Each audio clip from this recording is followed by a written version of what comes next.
Kinasuhan na ng criminal and administrative charges ng Office of the Ombudsman ang dalawang barangay officials sa Matanao, Davao del Sur na nangupit ng pera sa ayuda ng gobyerno. Sinampahan namin sa ombudsman ng kaso yung mga barangay officials na involved doon sa pagkaltas, doon sa ayuda na itinulong natin doon sa isang pregnant natin na constituent. Noong June 6, binawasan ng dalawang opisyal ng 8,500 pesos ang 10,000 ayuda at 1,500 pesos lamang ang ibinigay para sa buntis na si Ann Villarin. Pero nahuli sila ng DSWD matapos itong i-post ni Villarin sa kanyang social media account.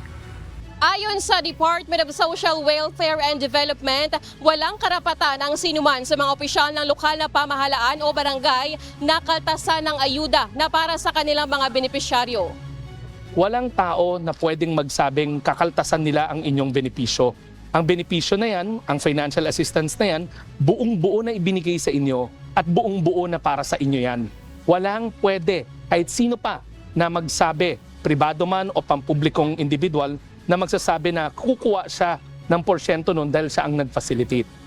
Ayon kay Secretary Gatchalian, dumadaan sa masusing validation ng listahan ng mga beneficiary kaya wala anyang makalulusot sa opisina ng DSWD. Pero kadalasang nangyayari umano ang kaltasan sa mga bahay o barangay ng mga benepisyaryo.